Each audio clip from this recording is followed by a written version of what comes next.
Hi అండి. అందరికీ నమస్కారం. ఈరోజు కంటెంట్ వచ్చి నారా లోకేష్ గారి గురించి చేయబోతున్నాను. అది 2019లో తెలుగుదేశం పార్టీ తరఫున నారా లోకేష్ గారు మంగళగిరిలో ఎమ్మెల్యేగా పోటీ చేసి ఓడిపోయారు. తర్వాత తెలుగుదేశం గవర్నమెంట్ కూడా ఓడిపోయింది. వైసీపీ గవర్నమెంట్ వచ్చింది. 2019 నుంచి 2023 స్టార్టింగ్ వరకు కూడా ఆయన మీద ఎన్నో ట్రోల్స్, విపరీతమైన ట్రోల్స్, కామెంట్స్, ఫోటోలు మార్చడం, అలాగే చేంజ్ చేయడం, అలాగే పప్పు పప్పు పప్పు అని ఎన్నో ఘాటైన విమర్శలు, ఎన్నో విమర్శలు చేశారు.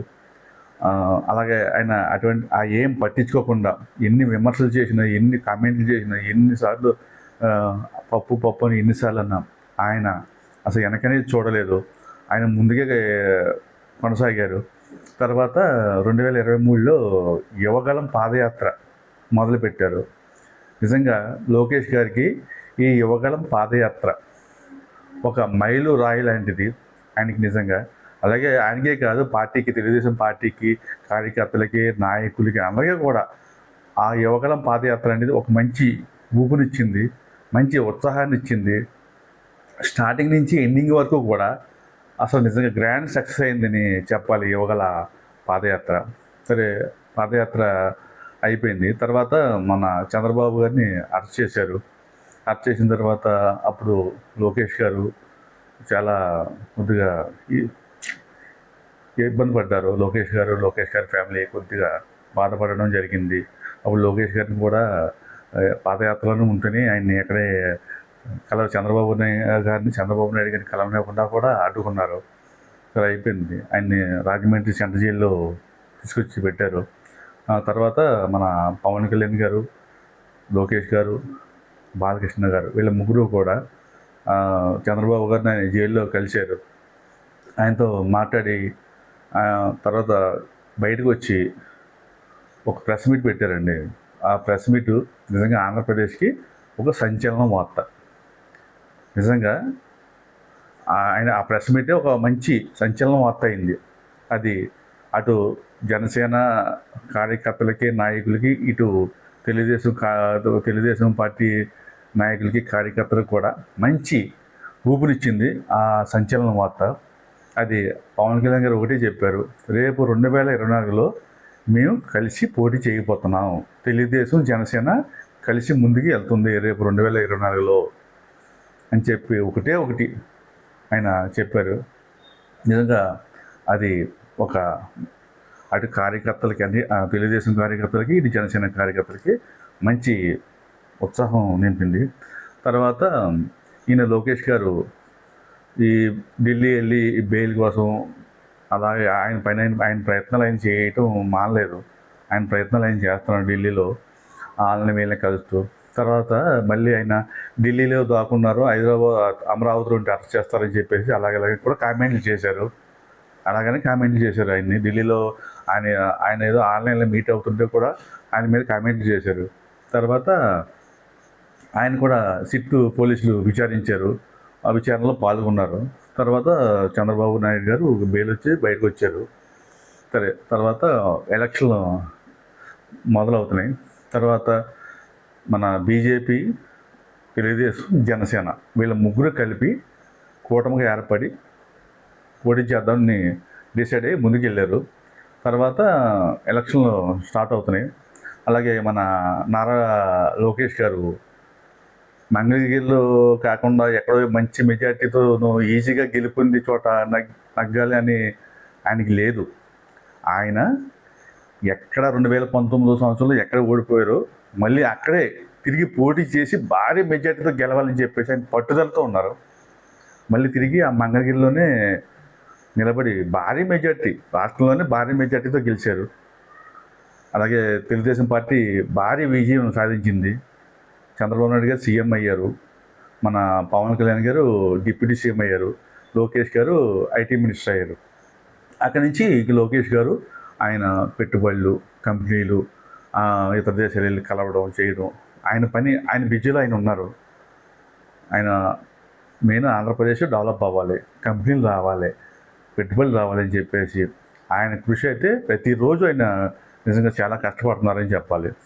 తర్వాత ఆయన అటు ఐటీ మినిస్టర్ చేసుకుంటూ ఓ పక్కన ఇటు మన ఆంధ్రప్రదేశ్ జనాల్ని అలాగే తెలుగుదేశం కార్యకర్తల్ని, ఇటు నాయకుల్ని, ప్రతి ఒక్కరిని కూడా ఏది కాదనకుండా వాళ్ళు కలవాలంటే కలవడం, ఫోన్ చేస్తే మాట్లాడడం, ప్రతి వాళ్ళకి ఏ పని కాలితే ఆ పని చేసి పెట్టడం, ఏది అని ఏమీ అటు మినిస్టర్, ఇటు ప్రజలు, ఇటు నాయకులు, ఇటు వాళ్ళు ఏ పని కూడా లేదు అని కాకుండా ఆయన ఏ పని అడిగితే ఆ పని చేసి పెట్టడం జరిగింది. తర్వాత మన ఆ మధ్యన ఈ దుబాయ్లోను గట్రా అక్కడ కొద్దిగా ఇబ్బంది పడుతుంది, ఇక్కడ ఇండియా రాకపోవడానికి ఇబ్బందిగా ఉంటాయి, ఈయనే మళ్ళీ కొంతమందికి రప్పించడం జరిగింది. అలాగే మన నేపాల్లో కూడా ఈ అల్లర్లు జరుగుతుంటే అక్కడ మన ఆంధ్రప్రదేశ్ జనాలు చాలామంది ఇరికిపోతే లోకేష్ గారు అనంతపురంలో భారీ మీటింగ్ జరుగుతుంటే ఆ మీటింగ్ వదులుకొని కంట్రోల్ రూమ్లో ఉండి అక్కడ నేపాల్లో ఎవరున్నారో వాళ్ళందరితోనూ ఫోన్లు మాట్లాడుతూ నేను మీకు ఉన్నాను, మిమ్మల్ని మీ ప్లేస్కి నేను సురక్షంగా నేను తీసుకొస్తాను, నాది బాధ్యత అని చెప్పి ఆయన ఫోన్లో మాట్లాడి అక్కడ ఉన్న జనాలకి ధైర్యాన్ని ఇచ్చి తర్వాత వాళ్ళకి ప్రత్యేకంగా అక్కడ వాళ్ళతో అధికారులతో మాట్లాడి వాళ్ళకి విమానాలు ఏర్పాటు చేసి వాళ్ళని వైజాగ్ ఎయిర్పోర్ట్లో దింపి వాళ్ళకి గమ్యస్థానానికి చేరుకోవడానికి వాళ్ళు బస్సులు ఏర్పాటు చేసి వాళ్ళు ఎక్కడికక్కడ ఇంటికి చేరుకునే వరకు కూడా లోకేష్ గారు నిజంగా ఆయన టచ్లో ఉండడం జరిగింది. నిజంగా లోకేష్ గారు హ్యాట్స్ ఆఫ్ చెప్పాలి. తర్వాత కొన్ని మంచి ఆయన ఎవరు అడిగినా, అలాగే దర్బార్ అనే ప్రోగ్రామ్ ఉంది, ఆయన కలవటం, ఆయనకి వినత పత్రాలు ఇవ్వటం, అన్ని సమస్యలు చేసుకోవటం, నేను చేసి పెడతాను హామీ ఇవ్వటం, కొన్ని అక్కడే అధికారులతో మాట్లాడి చేసేయడం, అవన్నీ ఆల్రెడీ మనం చూస్తున్నాం జరుగుతున్నాయి. తర్వాత ఆ మధ్యన ఈ తమిళనాడులో మన ఆంధ్ర వాళ్ళు ఈ దేవాలయ పర్యటనకి వెళ్తుంటే అక్కడ ఏదో ఒక అల్లర్లు జరిగినాయి అని చెప్పి మన వాళ్ళని ఏదో కొడుతున్నారని చెప్పేసి అక్కడి నుంచి న్యూస్ వస్తే ఇమీడియట్గా నారా లోకేష్ గారు మన స్టాలిన్ గారు వాళ్ళ అబ్బాయిని మినిస్టర్ అనుకుంటా, ఆయనతో ఫోన్లో మాట్లాడి అక్కడ సాల్వ్ చేయడం జరిగింది. ఆయన వెంటనే స్పందించారు, మన స్టాలిన్ గారి అబ్బాయి కూడా. అది అలా జరిగింది. తర్వాత మన తుఫాన్లో కూడా అటు మన చంద్రబాబు గారు, పవన్ కళ్యాణ్ గారు, అలాగే ఈయన ముగ్గురు కూడా ఆ తుఫాను ఆ 3 రోజులు కూడా చాలా కష్టపడ్డారు. లోకేష్ గారు కూడా బాగా కష్టపడ్డారు. తుఫాన్ అయిపోయింది, అంతా అయిపోయింది, 6 రోజులు జరిగింది. తర్వాత క్రికెట్ మ్యాచ్ జరిగింది.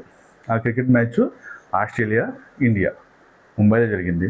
అయితే దీంట్లో ప్రత్యేకత ఏంటంటే మన కడప జిల్లా శ్రీచరణ్ అనే అమ్మాయి కూడా ఆయన క్రికెట్లో పాల్గొనబోతుంది. అంటే మన రాష్ట్రం, మన కడప జిల్లా శ్రీచరణ్ ఆ అమ్మాయి కష్టపడి పైకి వచ్చింది. స్విమ్మర్ అనుకుంటా, బౌలింగు బాగా వికెట్లు అయ్యి తీస్తుంది అనుకుంటా. అయితే ఆ క్రికెట్కి వెళ్ళి పాల్గొన్నారు ఫ్యామిలీతో. వాళ్ళ ఫ్యామిలీతో వెళ్ళి చూశారు. మొత్తం మీద ఆల్రెడీ ముందే ఇంటర్వ్యూ కూడా తీసుకున్నారు. లోకేష్ గారు వాళ్ళతో మాట్లాడటం, కెప్టెన్తో వాళ్ళతో మాట్లాడడం జరిగింది. టీము ఘన విజయం సాధించింది. సరే హ్యాపీగా ఫీల్ అయ్యారు. మళ్ళీ లోకేష్ గారు వచ్చి తన పనిని తానే చేసుకున్నారు. అంతా అయిపోయింది. తర్వాత మళ్ళీ మన రాష్ట్రంలో తెలివైన కుర్రోళ్ళు, చిన్నపిల్లలు స్కూల్లో చదువుకునే వాళ్ళు జిల్లా వారీగాను మండల వారీగాను ఇద్దరిని సెలెక్ట్ చేసి ఒక 52 మందిని వాళ్ళని ఢిల్లీ పంపించి వాళ్ళని కొన్ని పరిశోధనలు అన్నీ చూపించడం, వాళ్ళకి అన్నీ చెప్పడం కోసం ఆయన లోకేష్ గారు 52 మందిని సెలెక్ట్ చేశారు. వాళ్ళకి ప్రత్యేక నుంచి విమానం టికెట్లు తీసి వాళ్ళకి అటు ఢిల్లీలో వాళ్ళకి కావాల్సిన సౌకర్యాలు అన్నీ తనే స్వయంగా టచ్లో ఉంటూ ఫోన్లో వాళ్ళందరికీ ఏం కావాలి సౌకర్యం ప్రతి విమానం మీద తీసుకెళ్ళి అక్కడ రూములు కానించి ప్రతిదీ కూడా అన్నీ చూడాలని చెప్పేసి ప్రత్యేక శ్రద్ధగా నిజంగానే 52 మందిని కూడా ఢిల్లీ పంపించడం జరిగింది. ఆ పిల్లలు నిజంగా చాలా ఆనందపడ్డారు. అసలు మేము ఎయిర్పోర్టే చూడలేదు, అటువంటిది మమ్మల్ని లోకేష్ గారు విమానం ఎక్కించి ఢిల్లీ పంపించి ఇవన్నీ చూపిస్తున్నారని హ్యాట్సాప్ అని చెప్పి పిల్లలందరూ కూడా చెప్పారు. తర్వాత నిన్న విజయవాడ శ్రీచరణ్ గారు వచ్చారు. అలాగే లోకేష్ గారిని, మన చంద్రబాబు నాయుడు గారిని కలవడం జరిగింది. 10 నిమిషాలు వాళ్ళతో మాట్లాడారు. తర్వాత వాళ్ళకి ఆ శ్రీచరణ్ అన్న అమ్మాయికి 2.5 కోట్ల నజరానా, అలాగే గ్రూప్ 1లో ఉద్యోగం, అలాగే ఆ కడప జిల్లాలో 1000 గజాలు ఇల్లు కట్టుకోవడానికి ఇల్లు స్థలం ఇవ్వడం జరిగింది. మన ఆంధ్రప్రదేశ్ కూటమి తరఫున, గవర్నమెంట్ తరఫున ఆ శ్రీచరణ్ అమ్మాయికి నిజంగా హ్యాట్స్ ఆఫ్. ఇవన్నీ కూడా ఇవన్నీ చేసేది అంతా కూడా మన నారా లోకేష్ గారే. ఆయన ఆ పార్టీ ఈ పార్టీ అని ఉండదు. ప్రతి మా ప్రతి మనిషి ఇతను నా వ్యక్తి, నా మనిషి అనుకునేది అతను. అతను ఆ పార్టీ ఓడు, ఇతను ఏ పార్టీ ఓడు, నాకు సంబంధం ఏంటనేది ఏమీ ఉండదు. అయినా సరే ఇప్పుడు ఆయన అలా లోకేష్ గారు మినిస్టర్ అయినా సరే, గవర్నమెంట్ వాళ్ళదైనా ఇంకా ఆయన మీద ట్రోల్ చేయటం జరుగుతుంది. కానీ అవన్నీ ఏం పట్టించుకోరు. ఆయన ఇంత మాట కూడా ఇవ్వరు. ఆయన ఆయన ఆయన పందా ఒకటే, ఈ రాష్ట్రం మంచి అభివృద్ధి చెందాలి, ఒక మంచి లెవెల్కి వెళ్ళాలి, మంచి కంపెనీలు రావాలి, మంచి పేరు రావాలి, ఉద్యోగాలు రావాలి, అందరూ బాగుండాలని లోకేష్ గారు అదొకటే ఆయన కోరిక. ఆయనకి ఓపిక ఎక్కువ. చంద్రబాబు నాయుడు గారి లాగా ఆయనకి ఓపిక, సహనం ఈ రెండూ ఉన్నాయి. అందుకే ఆయన్ని నేను లోకేష్ గారు ద లీడర్ అని ఎందుకన్నానంటే, ఆయన నిజంగా ఆయన చేసే పనులన్నీ కూడా ఒక లీడర్ లాగానే చేస్తున్నారు. నిజంగా ప్రతిదీ ఇటు ఎవరైనా వచ్చి నాకు ఈ సాయం చేయండి అంటే ఇమీడియట్లీగా ఈ ఫోన్లో మాట్లాడడం ప్రతిదీ. నేను ఒక చంద్రబాబు సీఎం కొడుకుని, నేను ఒక ఐటీ మినిస్టర్ని అనే ఆయనకి ఆ ఫీలింగ్ ఏమీ ఉండదు. ఆయనకి ఎవరు వచ్చినా, సామాన్యుడు వచ్చినా, లేకపోతే ప్రతిపక్షం పార్టీ కూడా వచ్చి మాట్లాడినా అందరికీ ఆయన సమాధానం చెప్పి వాళ్ళకి ఏమైనా ఇబ్బంది అయితే అందరికీ సాయం చేసే వ్యక్తి మన నారా లోకేష్ గారు. అంచేత మనకి ఒకటే నేను చెప్తున్నాను, మీరు కామెంట్లు చేసినా ఏం చేసినా మనుషులు వాళ్ళు పనితీరుని బట్టి మనం కామెంట్లు చేసుకోవాలి. ఇప్పుడు లోకేష్ గారి పనితీరు ఎలా ఉన్నదనేది ఆంధ్రప్రదేశ్లో అందరికీ తెలుసు. ఆల్రెడీ మోడీ గారు, నరేంద్ర మోడీ గారు కూడా ఆయన నిజంగా లోకేష్ని కూడా మంచి లీడర్, మంచి నాయకుడు అని ఆయన కూడా పొగడడం జరిగింది. అలాగే కేంద్రంలో మినిస్టర్లు అందరూ కూడా ఆయన మంచి నాయకుడు, మంచి తెలివైనడు, మంచి లీడర్ని కూడా మాట్లాడడం జరిగింది.